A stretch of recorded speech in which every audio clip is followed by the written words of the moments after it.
मोक्षमार्गस्य नेतारं वेत्तारं कर्मभूभृतां ज्ञातारं विश्वतत्त्वानां वन्दे तद्गुणलब्धये। पंच परमेष्टि भगवान की जय। संत शिरोमणि आचार्य विद्यासागर जी महाराज की जय। पिछली पाठशाला में अहिंसानुव्रत, सत्यानुव्रत और अचौर्यानुव्रत के अतिचारों पर हमने विचार किया। आचार्य महाराज ने क्या लिखा है उसे समझा। अब आज ब्रह्मचर्यानुव्रत के अतिचारों की चर्चा होती है। पर विवाह करने त्वरिका, परिग्रहीता गमनानंग क्रीड़ा काम तीव्राभिनिवेशा। बोलिए। पर विवाह करने त्वरिका, परिग्रहीता गमनानंग क्रीड़ा काम तीव्राभिनिवेशा। पहले 5 अतिचार निकाले। पर विवाह करण, दूसरा इत्वरिका परिग्रहीता गमन और इत्वरिका अपरिग्रहीता गमन। फिर एक बार देखें जरा। इत्वरिका परिग्रहीता गमन, इत्वरिका अपरिग्रहीता गमन, अनंग क्रीड़ा और काम तीव्राभिनिवेशा। 5। एक बार फिर देख लें। पर विवाह करण, इत्वरिका परिग्रहीता गमन, इत्वरिका अपरिग्रहीता गमन, अनंग क्रीड़ा काम तीव्राभिनिवेश। 5 देखते हैं। पर विवाह करण, अपने या अपने आश्रित जो बच्चे हैं उनके अलावा अन्य की ब्याह शादी कराना।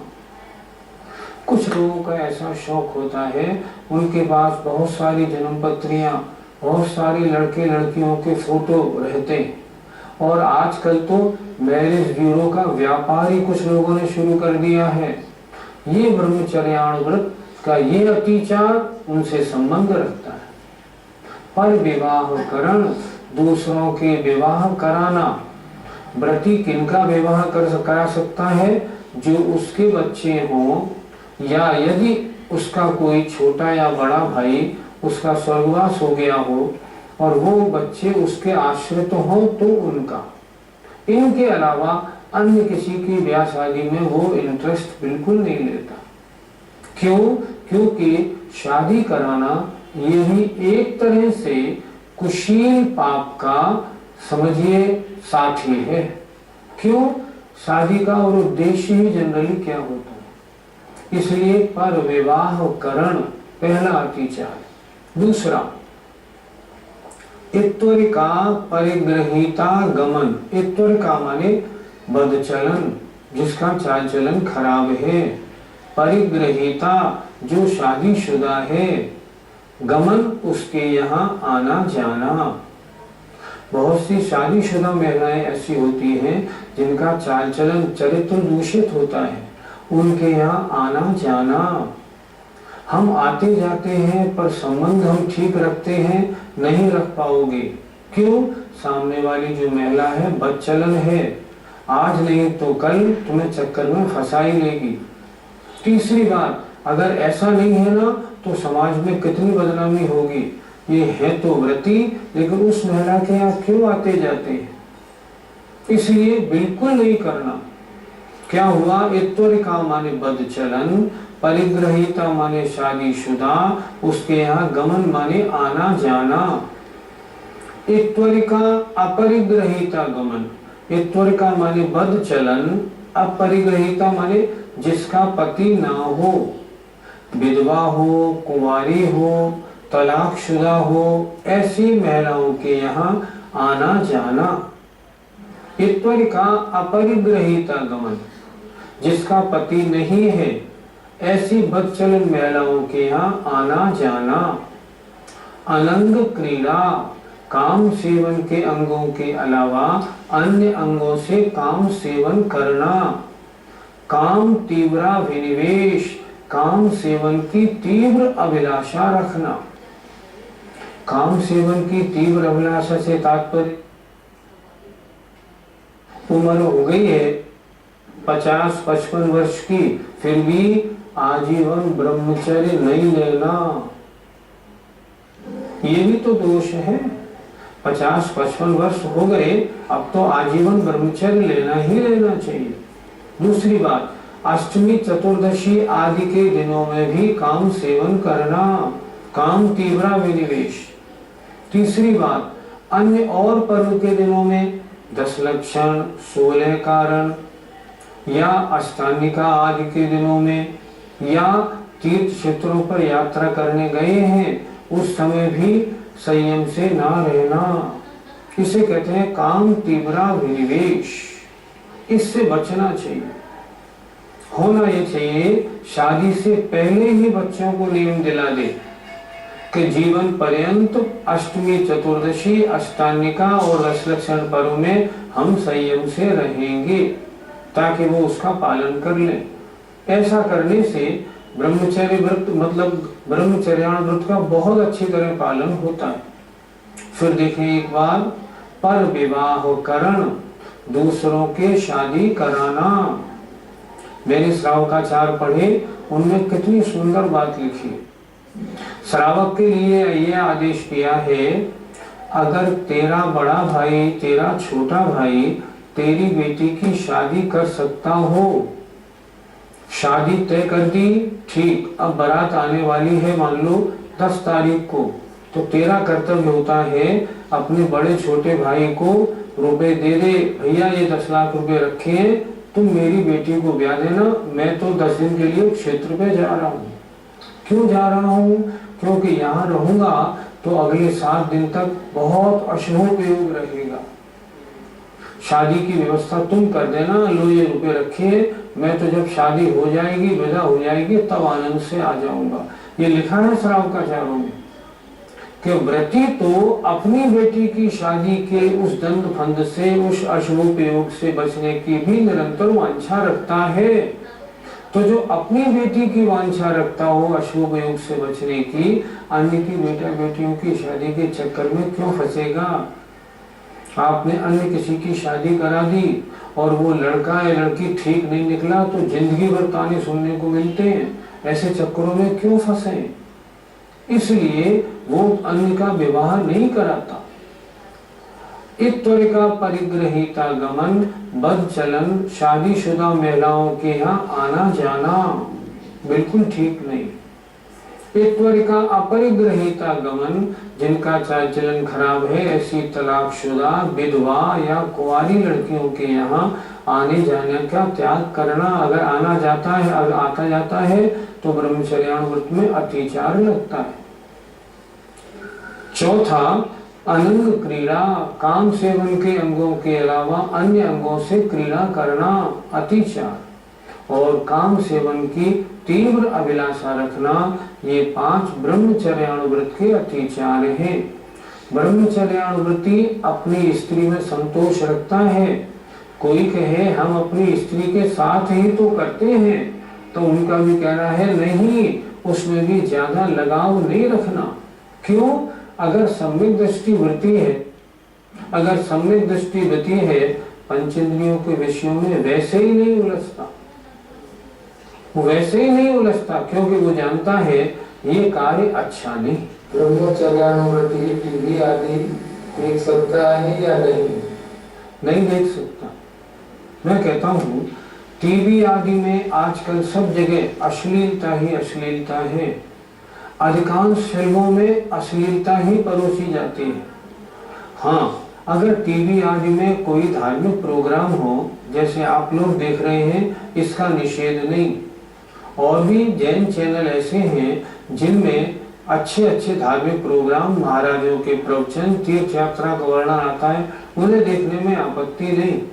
लेकिन इसके अलावा बाकी टीवी या जितने ये सिनेमा आदि हैं, इन सब में अश्लीलता परोसी जाती है। ब्रह्मचर्य से डिगने के साधन है, इसलिए कभी भी नहीं। जो पंडित लोग शादी आदि फेरे आदि करवाते हैं तो क्या उन्हें ब्रह्मचर्य में दोष लगेगा? विधि पूर्वक शादी कराना एक धार्मिक संस्कार है। शादी ये नहीं पाप का बीज भी हो। आचार्य ने एक बात कही थी, शादी मांगलिक भी है। वो कैसे मांगलिक है? शादी पहले जो दायरा खुला हुआ था वो दायरा शादी के बाद मात्र एक महिला में केंद्रित हो जाता है। तो इस सब से बचाने के कारण शादी मांगलिक है। जो पंडित लोग अगर मान लीजिए किसी की ब्याह शादी कराते हैं तो वो किस लिए कराते हैं?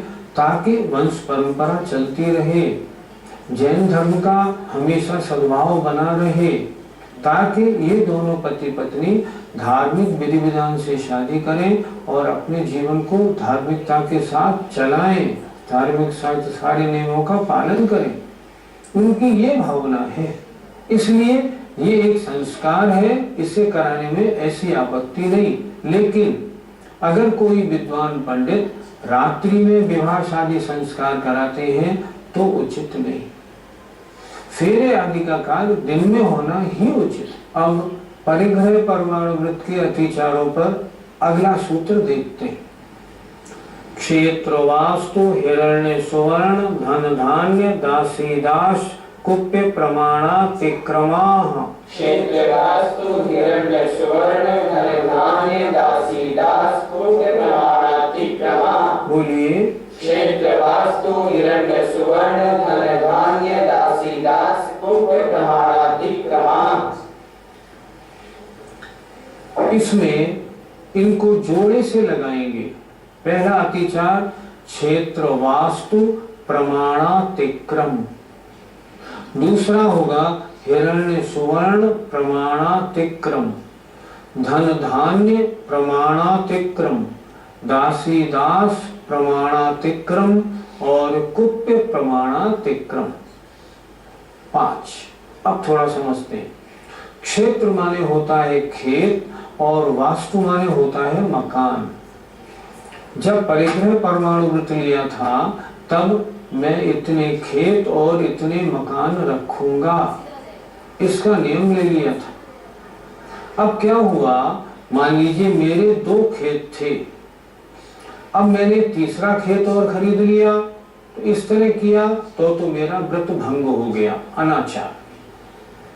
यदि मैंने ऐसा किया, मैंने एक खेत अपना और एक खेत के बराबर वाले खेत को लेके बीच की बाढ़ हटा के मैंने उसको एक खेत बना लिया और मैंने कहा 2 ही खेत तो हैं, एक मेरा और एक ये।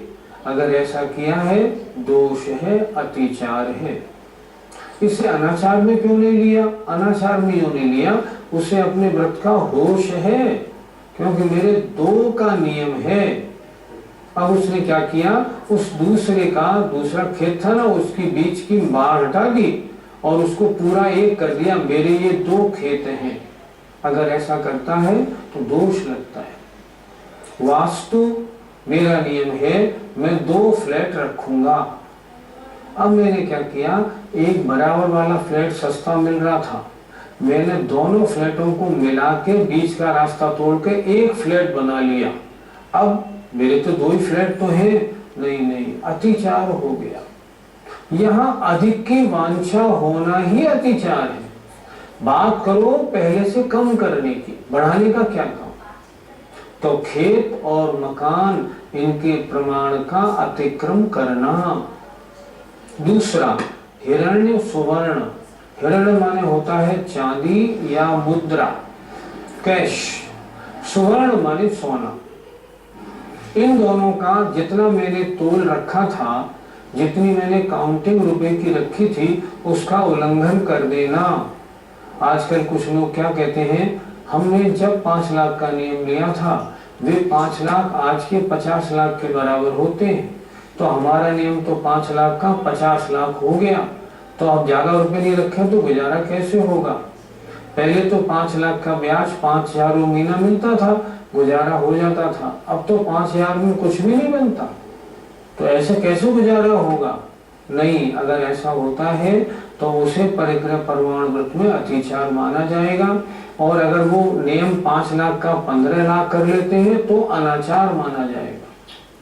क्यों? इससे कुछ नहीं होता।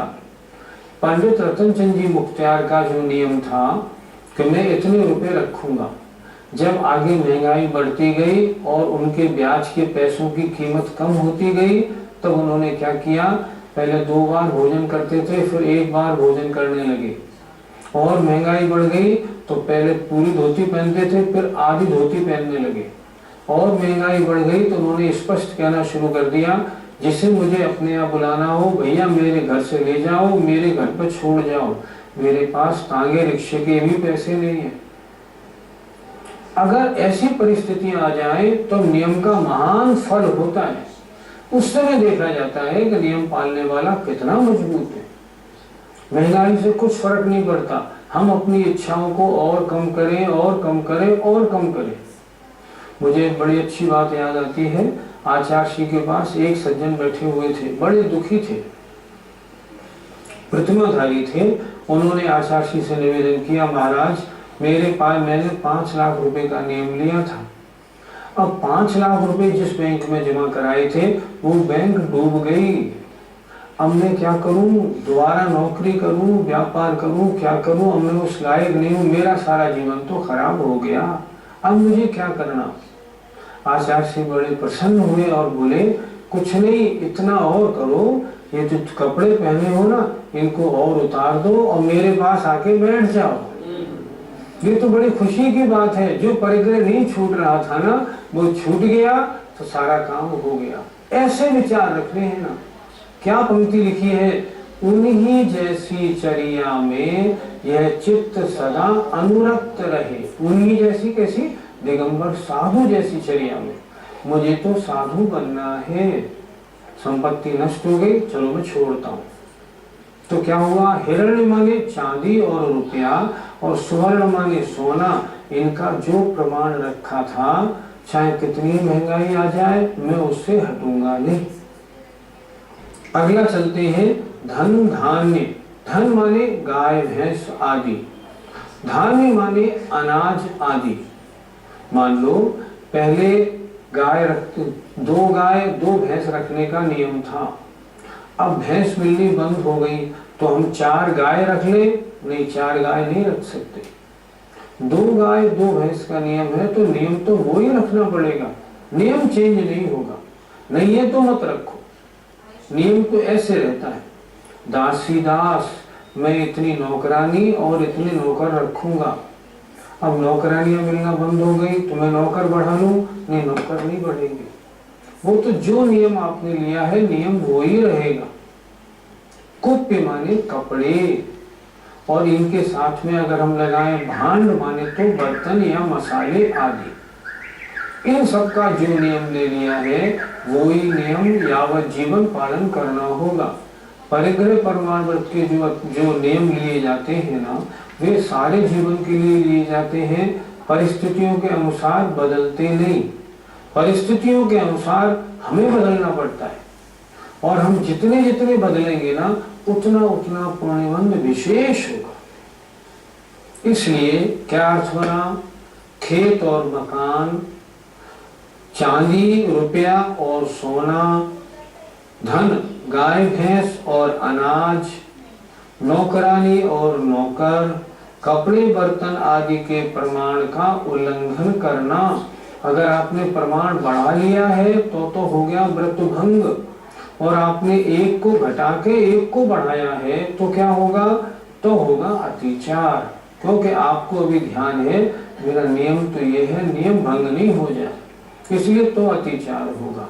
इनसे बचना चाहिए, अन्यथा परिग्रह प्रमाण व्रत कैसे चलेगा। इस सूत्र में परिग्रह 9 लिखे हुए हैं, लेकिन वास्तव में तो बाह्य परिग्रह 10 है। ये कम क्यों लिखा? कम क्यों लिखे इसकी बात हमें ज्ञात नहीं, क्योंकि जो आचार्य परंपरा चली आ रही है, जैसे सर्वार्थ सिद्धि, राजवार्तिक, श्लोक वार्तिक आदि, इन सब में कुप्य प्रमाणातिक्रमा ही लिखा है। इसका मतलब या तो हम ये लगा लें कुप्य और भांड दोनों को हम कुप्य से ही ले लें। शायद आचार्य ने इसलिए दो शब्द घटाने के लिए ऐसा किया हो।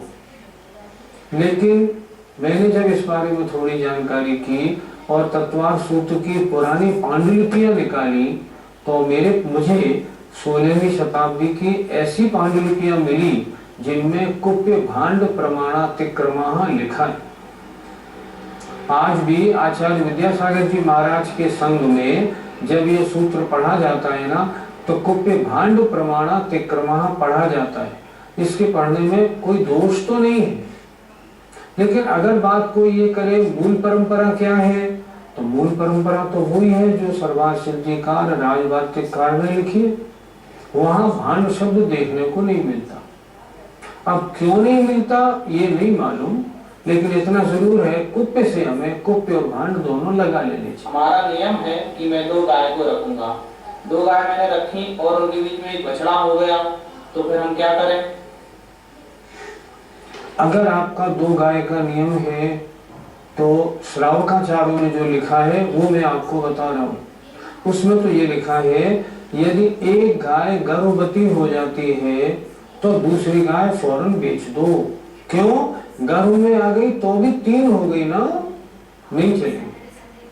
श्रावकाचार्यों को पढ़े ना, उनमें स्पष्ट लिखा मिलता है 2 हो गई है, 2 का नियम लिया है तो 2 नियम लेने के बाद अगर तीसरा बच्चा गर्भ में आया है तो एक गाय आपको बेचनी पड़ेगी। और सुनिए, आपने नियम लिया मैं 2 कार रखूंगा, आपके पास 2 कार है।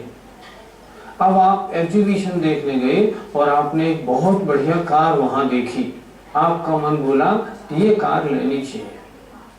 आपने उससे क्या कहा, भैया ये एडवांस रखो, ये गाड़ी किसी को बेचना नहीं, हमें पसंद आ गई है लेकिन हम लेने आएंगे 3-4 दिन बाद। क्यों? क्योंकि हम एक गाड़ी पहले बेच दें तब इसको लेने आएंगे। ठीक है, आप समझते होंगे ये तो हमने ठीक किया। नहीं, श्रावकाचार के अनुसार तो गलत हुआ। पहले अपनी गाड़ी एक बेचो तब उस गाड़ी को खरीदो।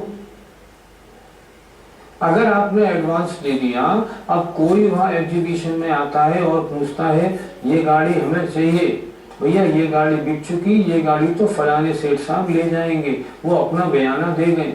बयाना देना भी तो माल को खरीदने का होता है, ऐसे नहीं चलता, ये नहीं होगा बिल्कुल। आप पहले एक बेचिए फिर दूसरी खरीदिए।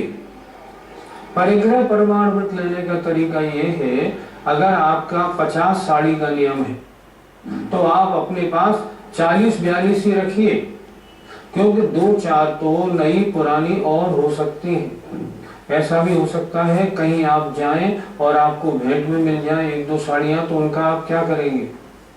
करना क्या चाहिए, 50 का नियम हो तो 40-42 रखें, इससे ज्यादा रखें ही नहीं, ताकि व्रत निर्दोष पालन हो जाए, अन्यथा दोष लग जाएगा। हमने देखा बहुत सी घर की जो मालकिनें होती हैं उनके पास कुछ साड़ियां वाड़ियां ब्याह शादी की आई हुई रहती हैं, वो क्या करती हैं, उनको अपनी अलमारी में न रखे एक और जगह रख लेती हैं। रख तो लेती हैं पर स्वामित्व तो आपका है। एक सेठानी की चर्चा आपको कहना चाहूंगा। एक सेठानी थी, उनके पास 400 साड़ियां थी। कोई पंडित जी उनके आके रुके तो उन्होंने नियम ले लिया, समझाया उनको साड़ियां छोड़ो, बहुत परिग्रह रखती हो। उन्होंने नियम लिया मैं 100 साड़ियां कम करती हूँ। वो अपनी बात हमसे कह रही थी, सत्य घटना। हमने उनसे पूछा क्यों बहन जी, उन 100 साड़ियों का फिर क्या किया? मैंने हटा दी। क्या किया आपने 100 साड़ियों का? उन 100 साड़ियों को मैंने 2-3 अटैचियों में भर के अपने मकान के ऊपर वाले कमरे में रख दिया। मैंने कहा अब आप क्या करती हैं, जो मेरे पास 300 है ना, जब उसमें से एक पहननी होती है तो इसमें से एक उसमें रखे आती हूँ और उसमें से एक ले आती हूँ। ऐसे परिग्रह प्रमाण थोड़ी होता है, ये कोई परिग्रह प्रमाण हुआ? नहीं, आपने उसका स्वामित्व रख लिया। कैसे रख लिया आपने स्वामित्व?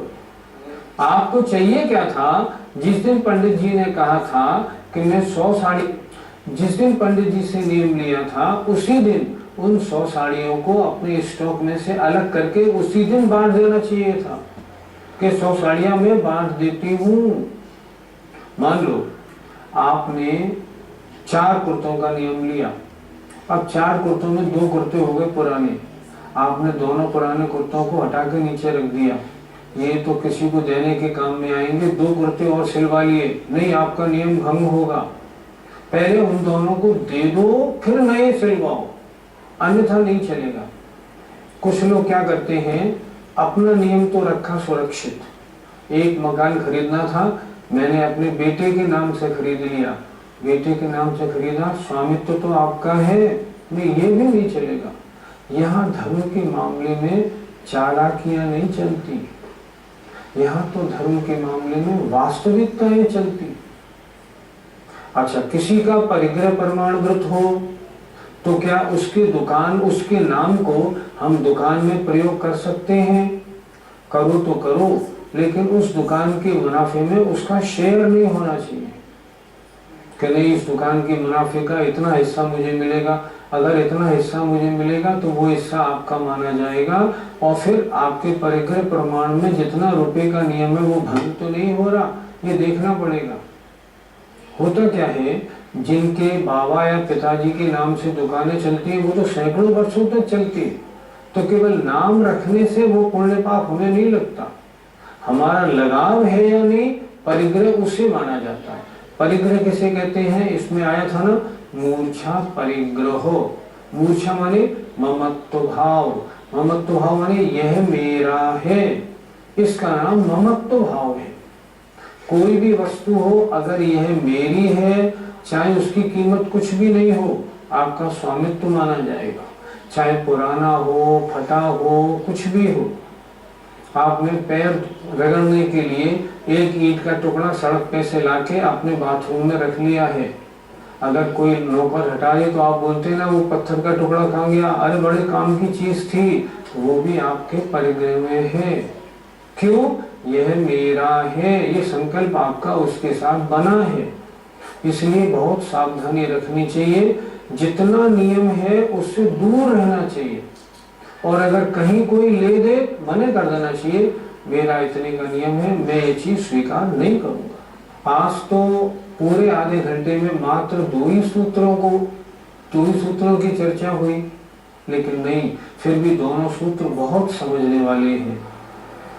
ब्रह्मचर्याणु व्रत में तो समझने वाली बात क्या है कि अष्टमी चतुर्दशी आदि में संयम से रहने का नियम होना चाहिए, और उससे भी ज्यादा समझने वाली बात है, जितने इस एपिसोड के सुनने वाले महानुभाव हैं, यदि उनकी उम्र 50-55 को क्रॉस कर गई है तो आजीवन ब्रह्मचर्य का नियम ले लें।